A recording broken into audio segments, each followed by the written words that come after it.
మెదక్ జిల్లా టేక్మల్ మండల కేంద్రంలో తెలంగాణ జాతిపిత ప్రొఫెసర్ జయశంకర్ జయంతి ఘనంగా జరిగింది. స్థానిక చౌరస్తాలోని ప్రొఫెసర్ జయశంకర్ విగ్రహానికి బీఆర్ఎస్ నాయకులు జూనియర్ కళాశాల విద్యార్థులతో కలిసి పూలమాలలు వేసి నివాళులర్పించారు.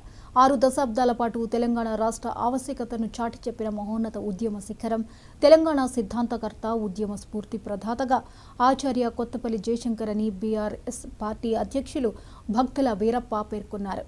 తెలంగాణ రాష్ట్ర సాధన కోసం అలుపెరగని పోరాటం చేసిన నాయకుడిగా జయశంకర్ను విద్యార్థులు కీర్తించారు.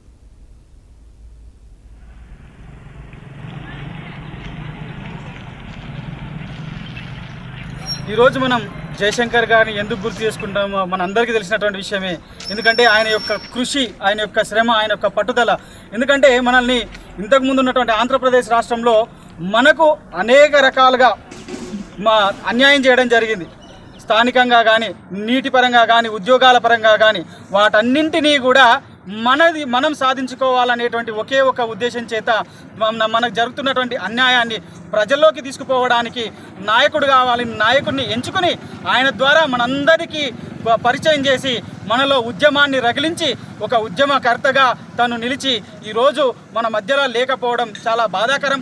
అయినప్పటికీ కూడా ఆయన యొక్క ఆశయాలను, ఆయన యొక్క ఆశలను సిద్ధించాలని అందరం కూడా మనస్ఫూర్తిగా కోరుకుంటూ జై తెలంగాణ, జై జయశంకర్ సార్ గారు తెలంగాణ కోసమే పుట్టి తెలంగాణ కోసమే చచ్చినాడు. పుట్టుక నీది, చావు నీది, బతుకంతా తెలంగాణది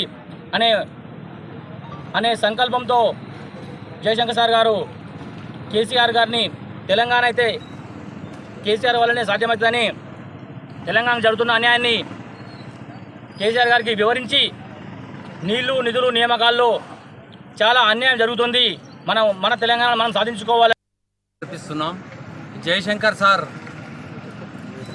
కాకతీయ యూనివర్సిటీ వైస్ ఛాన్సలర్గా ఉన్నప్పుడు ఆయనను కొంతమంది అధ్యాపకులు, రాజకీయ నాయకులు సన్మానం చేస్తున్న సందర్భంలో నాకు సన్మానం వద్దు, తెలంగాణ నా ధ్యేయం, తెలంగాణ రాకపోవడం వల్ల ఈ ప్రాంతంలో ఉండేటటువంటి నీళ్లు, నిధులు, నియామకాల మీద నష్టం జరుగుతుందని ఈ సందర్భంగా ఎన్నో ఉద్యమాలు వచ్చినాయి. మరి తెలంగాణ ఉద్యమాలు ఉవ్వెత్తున లేచి మళ్ళీ చల్లారిపోయినటువంటి పరిస్థితుల్లో ఈ ఉద్యమాలు తెలంగాణ సాధించాలంటే రాజకీయంగా ఖచ్చితంగా ఇన్వాల్వ్మెంట్ చేయాలి.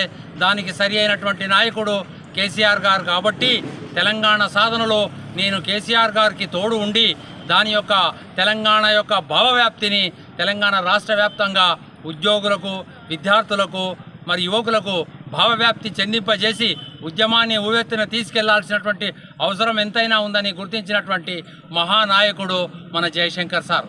చివరి ప్రాణం పోయే వరకు కూడా ఉద్యమాల్లో ఉండి మరి ఆయన ఒక బ్రహ్మచారిగా తెలంగాణ కోసం, సాధన కోసం మరి బ్రహ్మచారిగా ఉంటూ తెలంగాణ సాధించడమే